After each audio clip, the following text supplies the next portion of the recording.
Robert Nozick did this thing that if you could go into a flotation tank and you led a whole virtual life and it was the best life possible, you did exactly what you've always wanted. You became the person you wanted to be, you did the best things you could ever dream of doing, and you literally couldn't tell the difference. So it was your life, okay? And you lived your biological life out in that tank and died at 80 and had the best life any person could ever have. You could pre-program it. Would you get into that tank knowing what you know now, knowing that you will have the best life ever, with no heartache, no upset, no loved ones dying? So what's happening when I'm sort of having a packet of Munchies? Yeah. Am I having them, or are they imaginary? They're imaginary, but you can't tell the difference. It's the best packet of Munchies you've ever had. I love the fact that you went into the flotation tank, and your one proviso was, are Munchies as good? Yeah. No, I'm just taking it back to basics. That is right. basics, You've got to pre-program your life. That's where you'd start, is it? Munchies must always taste magnificent. Well, it's just, if you can still enjoy the basic things in life, then that's when you can't go wrong. You do. You enjoy them. It's the life you'd ever want to live, and you're living it. Bit dangerous. Sorry? Bit dangerous. Why? Go on. Why? Just, I don't know, because sometimes I think things don't happen for the best, right? Right. Sometimes you can sort of think, oh, I'll enjoy that if that happens, and then it doesn't happen, and you've had time to think about what would have happened. Perfect. No, this is built in, because whatever happens is for the best. So not only when you're in this flotation tank are you enjoying yourself, that things just keep getting better or staying as good. You never have a bad day? You never have a bad day. But how long would that last for before you go and fed up with this? Well, why would you get fed up with it? Because you do something else. It's the perfect life. Bear in mind, you're not aware that you're in the flotation tank. You've made that deal, but then once you're in there, you don't know, you're not aware of being in the flotation tank. You're living your life and it's perfect. You're happy. Well, we don't know how you would be happy. We just have Munchies every day and...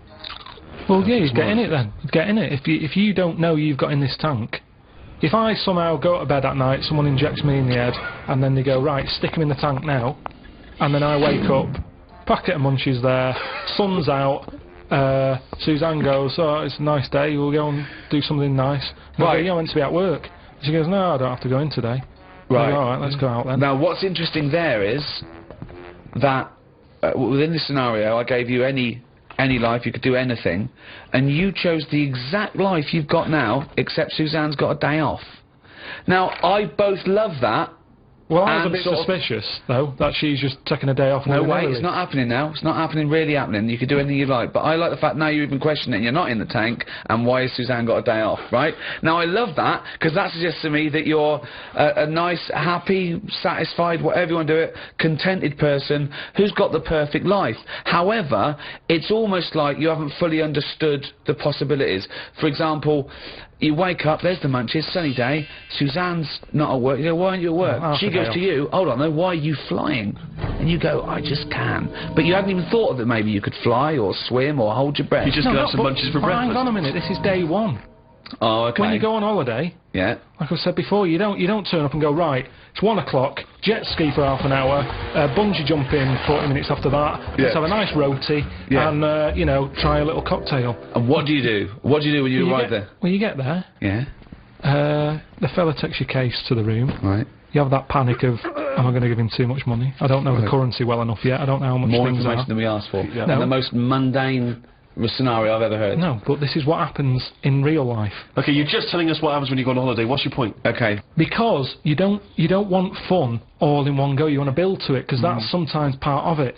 Right. Yeah. Right? Okay. So anticipation. Yeah. Good. Yeah. Yeah. That little bit. Yeah. It's about things taking time, innit, and looking back at the journey and going, how did I get here? Okay. Well, can I ask a question? Because sorry, what I'm fascinated to know is if you decided to sign up to the float tank idea, okay, you can design your perfect life. But I prefer not to know I'm doing it. No, you won't won't. But I want to ask know. this question. Imagine Ricky and I are the doctors, okay? We can put you in this tank. All we need to know from you now is what your perfect life is. So we're going to program it in the computer. You're going to wake up tomorrow. You won't know this conversation's happened. You'll have the perfect life. What, if you don't mind, we're going to take notes now. What is the perfect life? You're still obviously living with Suzanne. We've got Munchies. What else? We've got Munchies and we've got sunshine. But what else would you like in your magical life your ultimate life? Yeah, I don't like this idea of suddenly Suzanne's never at work. I just think you need a bit of the badness to have the goodness. Right. Right. But the difference is, when I next get British Gas round, they go, "Oh, Mr. Pilkington, yes, Oh my God! the boiler so is he's like fixed." to have a virtual life, so his boiler's fixed. No, Yeah, but so your boiler still goes wrong in your dream, but it gets fixed. But you don't even need a boiler.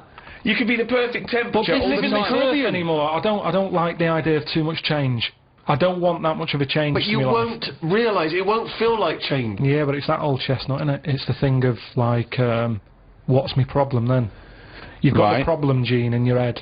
You've got to fill it with a problem. Yeah, he's not a geneticist.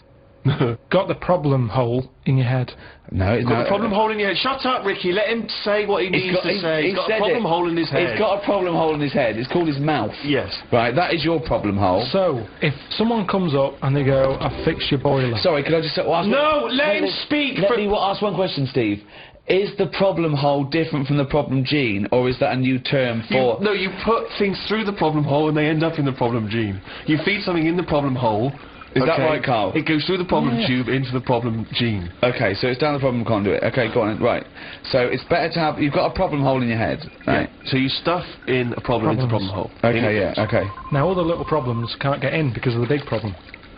Right. Is that good or bad? It's a But good that's thing not to true, know. is The it? problem hole is a standard size on everyone. Right. No, but that's Shut up, Ricky. Let him explain. Now, Ricky, I'd say his problems are not even problems. Well, how big's his problem hole? Same size as mine. Same size as okay. yours. But his problems are all little ones. They're like, you've got like a load of Skittles, I've got a big cream egg. Right, but why... Shut up! Let him speak. He's but- just expanding on his idea. Why But do you what is keep his interrupting? problem? What is your problem that's so big Okay. compared to my little Skittles? Loads of problems. You get stressed out about things that I'm like, what's up with you? You get annoyed easily with stuff. People chewing loudly, or someone breathing loudly, or someone coughing. Whereas I'm like, that doesn't matter. Like you say, to you, the boiler is like, get it ripped out, put a new one in. It's not as easy as that. It And is. that's why the problem ball is growing. It's got a gene, a ball and a hole. So the problem No ball- wonder there's no fucking room for a brain. Right, shut up. Let me ask, I want to clarify this. The problem ball exists in life. It gets bigger and bigger and bigger. It has to go through the problem hole, down the problem tube, into And the problem bounce gene. into the problem gene. Right, now then. So you've got the problem ball. Everyone's problem hole is the same size. Okay. But some people's problems are smaller, so they can slip straight into the problem hole. I've got a question, Wait, Stephen. wait. And listen, has anyone got a pair of problem balls? Or is it always just... Can ladies have a pair of problem balls? No, because Hitler had one problem ball, didn't he? But could anyone ever have a pair of problem balls, is my question to you. And some people's problem balls are much bigger than another man's. Or another woman's, right? Yeah, Right. depending on the problem. So you could have you could have a pair of problem balls and one problem hole. The way I'm If you saying went, it... okay, look, Listen. supposing I came to you and said, listen, But a man starving in a foreign country might have huge problem balls. he might have, but if I went to a doctor and said I've got a problem hole, and the doctor said, well, let me see it, and he said, well, let me see your problem hole, and hanging down in front of my problem hole was a huge pair of problem balls. What would he treat first? Is my question. Well, would he look into the problem hole? He said, he'd say, right, take your problem genes off. Right, I want to see your problem hole clearly. But he would put his hand or his finger into the problem hole to try and remove the problem He ball, would. wouldn't he? He could feel the problem balls, but he'd have to insert his finger into the problem hole, wouldn't he? Right. Okay, so Carl, go on then. I'll just get in the tank.